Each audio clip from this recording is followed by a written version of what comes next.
श्री शिवाय नमस्तुभ्यं दोस्तों। भगवान शिव जी आपकी हर मनोकामना पूरी करें, आपकी जोड़ी हमेशा हमेशा बनाए रखें और आप जीवन पर्यंत अपने पति की दीर्घायु के लिए वट सावित्री का व्रत करती रहें। इसी कामना के साथ आज का वीडियो हम शुरू करेंगे। आने वाली वट सावित्री की मेरी माताओं बहनों को ढेर सारी शुभकामनाएं।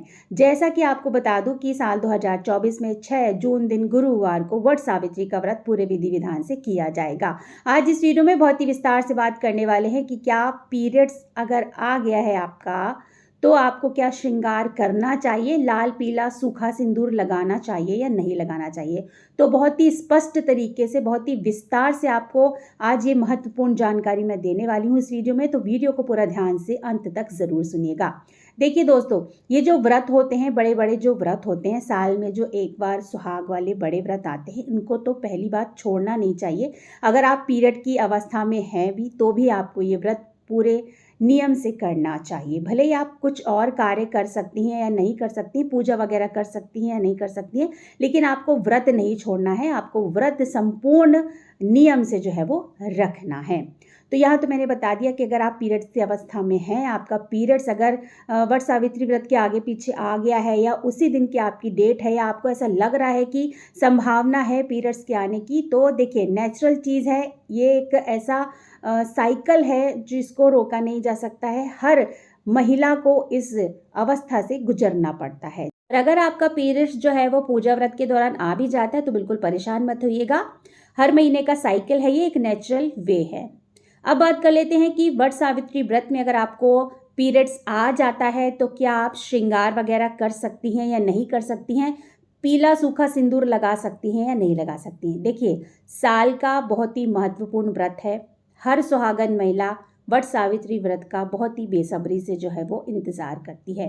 तो साल का बहुत बड़ा व्रत है, आपको अच्छी तरह से श्रृंगार वगैरह करना चाहिए। भले ही आपको पूजा नहीं करनी है या पूजा से जुड़ी हुई कोई भी चीज़ों को स्पर्श नहीं करना है, इस बात का विशेष ध्यान रखिएगा। लेकिन आप अच्छे से नहा धोकर स्नान आदि करके अच्छे से तैयार होइएगा। आप चूड़ी वगैरह पहन सकती हैं, आपको जो भी श्रृंगार करना है आप श्रृंगार कर सकती हैं। अच्छी सुंदर सी साड़ी पहन सकती हैं। मतलब एक स्त्री जिस तरह से सुहागन महिलाएं तैयार होती हैं, आप अच्छे से तैयार हो सकती हैं। क्योंकि ये व्रत हम अपने सुहाग के लिए, अपने पति की दीर्घायु के लिए करते हैं। तो इस व्रत का और हर सुहागन महिलाओं के लिए श्रृंगार बहुत ही ज़्यादा महत्वपूर्ण रखता है। तो आप पूरी तरह से श्रृंगार कर सकती हैं। बस आपको एक विशेष तौर से बात ध्यान में रखनी होगी कि जो सिंदूरा का जो सूखा सिंदूर होता है, कई क्षेत्रों में पीला सिंदूर लगाया जाता है और कई क्षेत्रों में जो है वो लाल सूखा सिंदूर लगाया जाता है। तो आपको सिंदूरा का या अपने जो भी सूखा सिंदूर रखा हुआ है उस सूखे सिंदूर को नहीं लगाना है, चाहे वो लाल हो या पीला हो।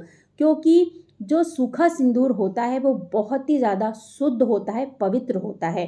तो अशुद्धिकरण की अवस्था में आप लाल पीले सूखे सिंदूर को स्पर्श नहीं करेंगी। बाकी आपको जिस तरह से भी तैयार होना है आप पूरा श्रृंगार वगैरह कर लेंगी। बस आपको सूखा वाला लाल या पीला सिंदूर नहीं लगाना है।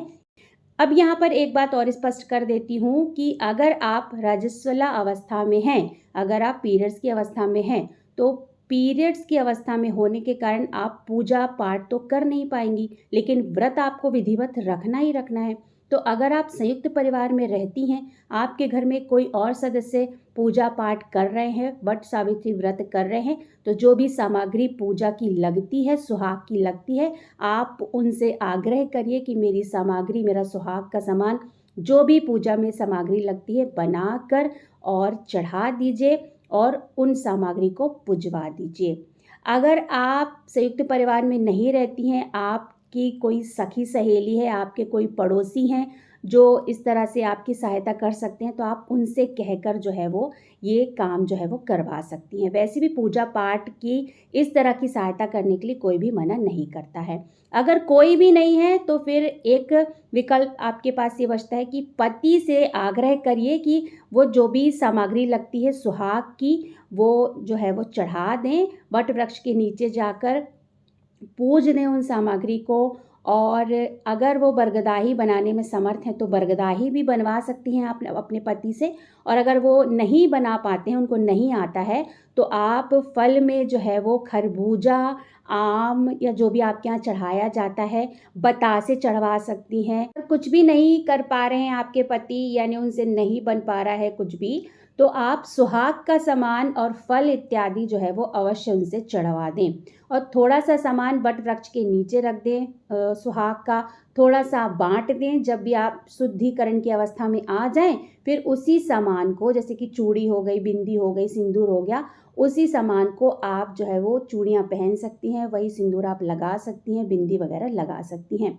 देखिए, वो प्रसाद होता है पूजा के समय ना, सभी देवी देवता जो हैं वो उस स्थान पर आकर जो है अपना स्थान ग्रहण कर लेते हैं। तो एक तरह का त्रिदेव का और सभी देवी देवताओं का उस सामान में, उस प्रसाद में जो है वो आशीर्वाद हो जाता है। तो सुहाग का सामान थोड़ा सा वहीं छोड़ दें या किसी और अन्य सुहागन स्त्रियों को बांट दें, और थोड़ा सा अपने लिए रखें। और चूड़ी अवश्य पहने, पूजा में चढ़ाई हुई सिंदूर अवश्य लगाएं, पूजा में चढ़ाया हुआ बिंदी अवश्य लगाएं। और फिर सुहाग की जो सामग्री है वो अपनी सुहागन सखी सहेलियों को बांट सकती हैं, देवरानी जेठानी में बांट सकती हैं। कहा जाता है कि जितना सुहाग का सामान दान में दिया जाता है, उतना ही सुहाग हमारा अमर होता है, भगवान हमें ढेर सारा आशीर्वाद देते हैं। तो दोस्तों, यहाँ पर संपूर्ण जानकारी मैंने आपको दे दी है। आशा करती हूँ आपको वीडियो पसंद आया होगा।